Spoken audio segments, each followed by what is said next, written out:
আমরা বাড়িতে অনেকভাবে পুঁইশাক রান্না করে খেয়েছি। তবে আজকে আমি আপনাদের যেভাবে পুঁইশাক রান্না করে দেখাবো, এইভাবে যদি বাড়িতে একবার রান্না করে খান, আশা করি আপনাদের সবার এই রেসিপিটি ভালো লাগবে। বাই দ্য ওয়ে, আমি স্বর্ণা, আপনারা দেখছেন অর্ণা কিচেন। আজকের রেসিপি কালাইয়ের ডাল দিয়ে পুঁইশাকের রেসিপি। তো চলুন রেসিপিটি শুরু করি। পুঁইশাক রান্নার জন্য এখানে আমি প্রথমে কড়াইয়ে কালাইয়ের ডাল ভালোভাবে ভেজে নিতে হবে।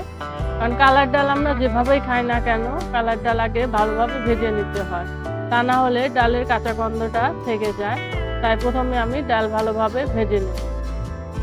আর হ্যাঁ, আমার চ্যানেলের যারা নতুন বন্ধু তারা অবশ্যই আমার চ্যানেলটি সাবস্ক্রাইব করে দিবেন, যাতে করে নতুন নতুন ভিডিও আমি আপনাদের সাথে শেয়ার করতে পারি। তো আমার ডাল ভাজা হয়ে গেছে। রান্নার জন্য আমি কড়াই দিয়ে দেবো পরিমাণ মতো সরিষার তেল। আমি এই শাকটি সরিষার তেল দিয়েই রান্না করব, তাহলে খেতে ভালো লাগবে। তেলে দিয়ে দেব তেজপাতা, শুকনো লঙ্কা। তেজপাতা এবং শুকনো লঙ্কা ভালোভাবে ভেজে নেব। দিয়ে দিচ্ছি পাঁচফোড়ন। শাক রান্না করতে হলে, এটা যেহেতু নিরামিষ রান্না, আপনারা অবশ্যই পাঁচফোড়ন ব্যবহার করবেন, তাহলে দেখবেন শাকের স্বাদটা বেড়ে যাবে। দিয়ে দিচ্ছি কাঁচা লঙ্কা। কাঁচা লঙ্কা ভালোভাবে ভেজে নিতে হবে। এই শাক গরমের দিনে শরীরের জন্য খুবই উপকারী, কারণ পুঁই শাক শরীরকে ঠান্ডা রাখে। তাই গরমের দিনে পুঁই শাক খাওয়া শরীরের জন্য ভালো। এখন আমি এখানে দিয়ে দিচ্ছি ভেজে রাখা ডাল, ভালোভাবে ধুয়ে নিয়েছি, সেই ডাল দিয়ে দেব। ডাল ভালোভাবে তেলের সাথে নাড়াচাড়া করে মিশিয়ে নিতে হবে। এখানে আমি তেমন কোনো মশলাই ব্যবহার করব না, জাস্ট নামানোর আগে একটু আদা বাটা দেব। একদমই মশলা ছাড়া শাকটি আমি রান্না করছি, কারণ গরমের দিনে শরীরের জন্য তেল মশলা খুবই ক্ষতিকর। এখন দিয়ে দিলাম পরিমাণ মতো লবণ, হলুদ গুঁড়ো। ভালোভাবে হলুদ গুঁড়ো এবং লবণ ডালের সাথে মিশিয়ে নেব। এখানে হলুদ গুঁড়ো পরিমাণটা বেশি দেবেন না, কারণ শাকে হলুদের পরিমাণটা বেশি হলে শাকের কালারটা ডিসকালার হয়ে যায়। তাই জাস্ট সামান্য পরিমাণে হলুদ গুঁড়ো দিলেই হবে। এখানে দিয়ে দিচ্ছি গরম জল। গরম জল দিয়ে দেওয়ার কারণে ডাল তাড়াতাড়ি সিদ্ধ হয়ে যাবে। ঠান্ডা জল দিলে ডাল সিদ্ধ হতে অনেকটা সময় লাগে। তো দেখুন ডালও সিদ্ধ হয়ে গেছে। দিয়ে দিচ্ছি পুঁই শাকের ডাঁটা।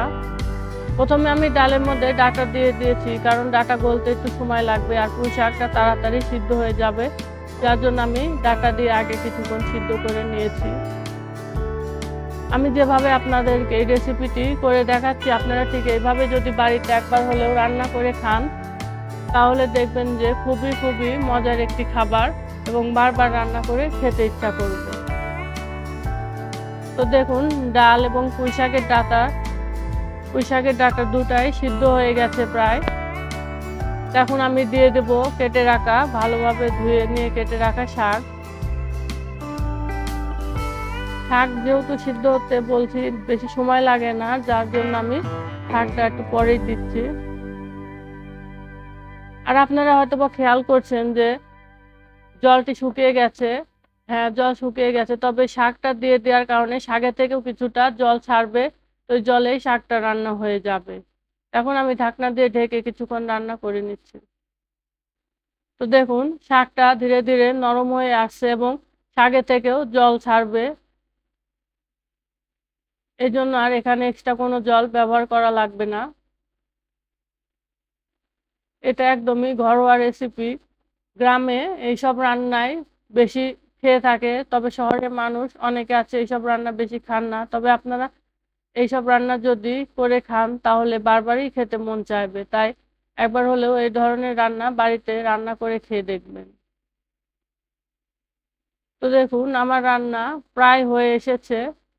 ডাল সিদ্ধ হয়ে গেছে, ডাঁটাও নরম হয়ে এসেছে, শাকটাও একদম নরম হয়ে গেছে, অর্থাৎ সবগুলোই একসাথে ভালোভাবে নরম হয়ে গেছে। তো এখন আমি কিছুটা পরিমাণে লবণ দিয়ে দিচ্ছি, কারণ আমি প্রথমেই লবণ দিয়ে দিয়েছি, যার জন্য এখানে আমি লবণের পরিমাণটাও কম দিয়ে দিয়েছি।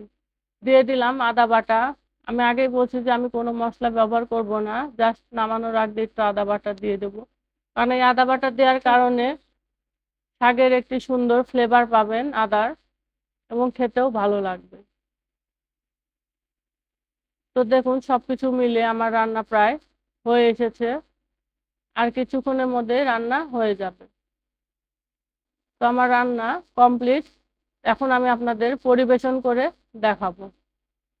দেখুন কত সুন্দর হয়েছে কালাই ডাল দিয়ে পুঁই শাকের এই রেসিপিটি। আশা করি আপনাদের ভালো লাগবে। যদি ভালো লেগে থাকে তাহলে অবশ্যই আমার চ্যানেলটি সাবস্ক্রাইব করে দিবেন এবং পাশে থাকা বেল আইকনটি বাজিয়ে দিবেন, যাতে করে আরো নতুন নতুন রেসিপি আমি আপনাদের সাথে শেয়ার করতে পারি। সবাই ভালো থাকবেন, সুস্থ থাকবেন। ধন্যবাদ।